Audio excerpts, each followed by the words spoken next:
Meta bdiet il-Covid, kemmuna ġiet jisa totalment maqteħwa. Ma kien joqgħod jiġi ħadd. U l-vira rajta sabiħa. Reġa' ġiet eżatt naturali.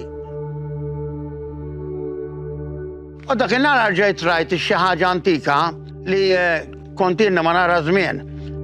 Kienu ġew għata kwakki griżi u għadu taħt it-torri. Issa hemmhekk qatt ma kienu jħallu, għax jgħaddu d-dajes, dak jitejr jitla' jarġa'. U dina rġajt rajt dawk il-qtejja tal-irsiset. Jiena Salvo Vella li ngħix fuq Kemmuna u qiegħed ma' dawn il-ħbieb tiegħi Friends of the Earth.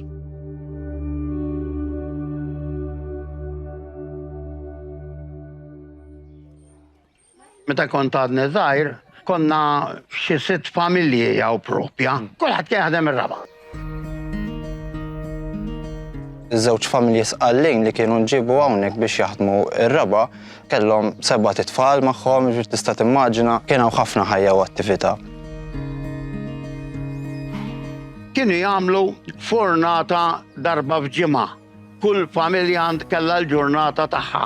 Kienu jqumu bil-lejl biex jiġu jaħmuh, xi 9 kienu jaġnuh u jagħmlu l-fornata, u raf li bejn is-sija u s-sagħtejn kien joħroġ il-ħobs.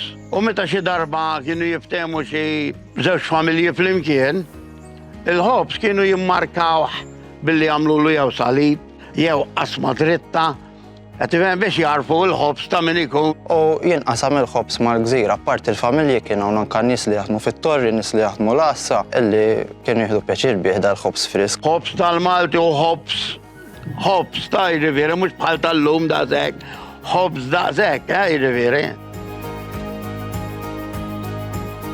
Il-forn innifsu sirna nafu li għandu madwar 120 sa 150 sena u huwa wieħed minn 4 biss f'Malta. Dan huwa l-iktar wieħed f'kundizzjoni preservata tista' tgħid. Il-ġebel tagħha ħareġ minn barriera hawnhekk stess fejn hawn is-substation illum tal-Ena Malta. Inbena l-forn dan u s-sengristija mal-Knisja. Huwa ġebel pjuttost imdaqqas. Ġebla tal-ġejn. U sabiħ ta' storja u għandna nħarsuhom.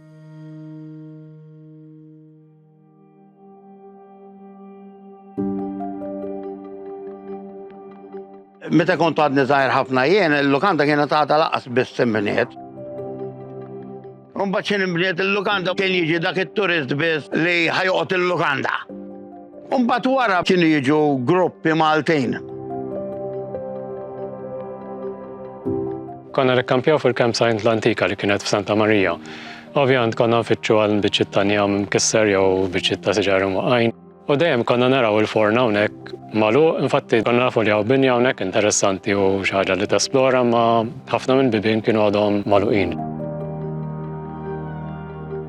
U mbagħad fis-sajf kienu jiġibuhom bil-vapur, jidħlu l-bajja ta' Santa Marija, Santa Marija kienet tkun mimlija. Kont niġi hawnhekk camping fi żmien light infatti. Dak iż-żmien Kemmuna kellna ritmu differenti minn issa. Il-ħotel kien jagħlaq għax-xhur tax-xitwa, kien żmien meta Kemmuna kellha ċans issa tirriċarġa minn żmien tas-sajf meta n-nies ikunu hawnhekk u l-perjodu li jmiss tas-sena. Kemmuna issa saret is-sena kollha jkun hawn in-nies. Blue Lagoon li aħna ngħidula bejn il-kmiemen l-iktar li ġiet affettwata mit-turist. Apparti li hemm il-bajja sabiħa ħallahom, hija post sensittiv ħafna, ovvjament l-ammont ta' turisti li jkun hemm matul is-sena kollha issa qed ikollu impatt kbir fuq il-biodiversità u fuq l-ambjent naturali ġenerali tal-Blue Lagoon. Kemmuna ġiet wisq mit-turisti. Kollha kkonċentrati f'post wieħed.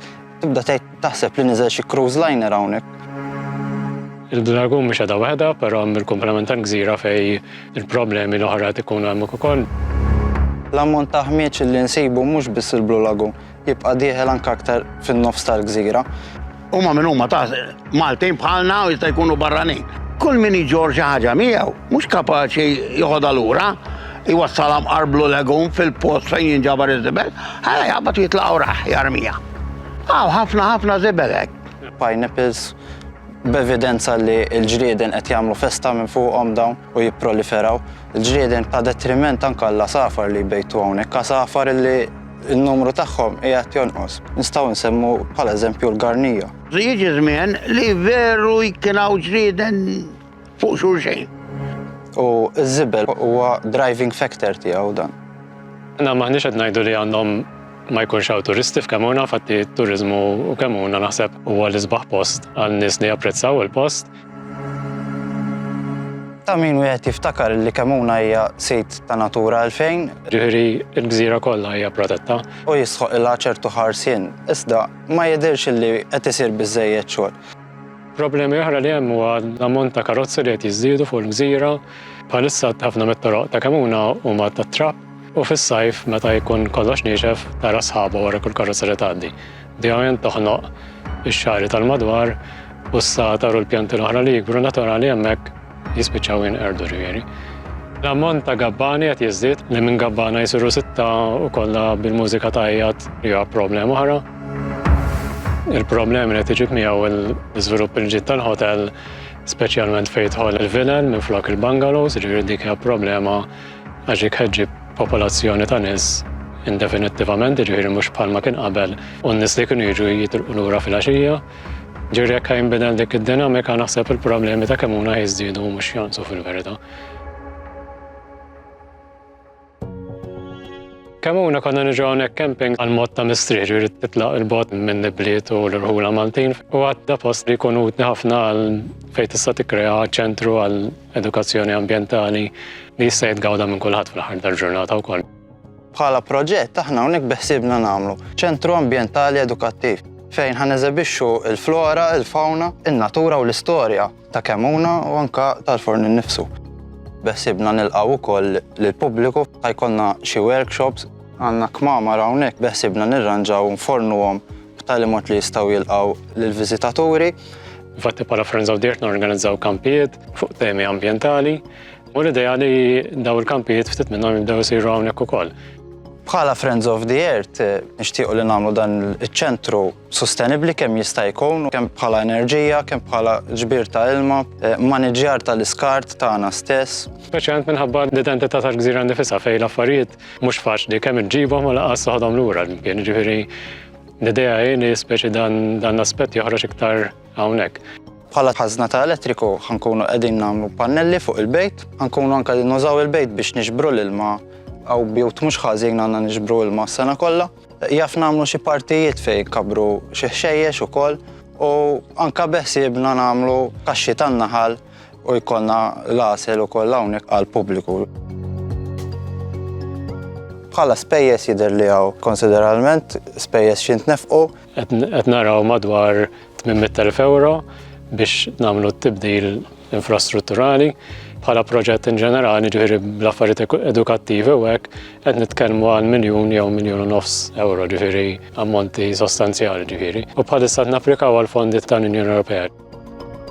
L-intervent li ħanamlu hawnhekk mhux se jkun wieħed fejn ħankabru l-bini, ħajbqa' l-istess ammont ta' bini, nikkoreġu xi interventi li saru ma' żminijiet li jagħmlu iktar ħsara milli ġejt. Rigward il-forn, beħsibna nirranġaw b'tali mod li jerġa' jintuża. Xi ħaġa meravilja jien għalija.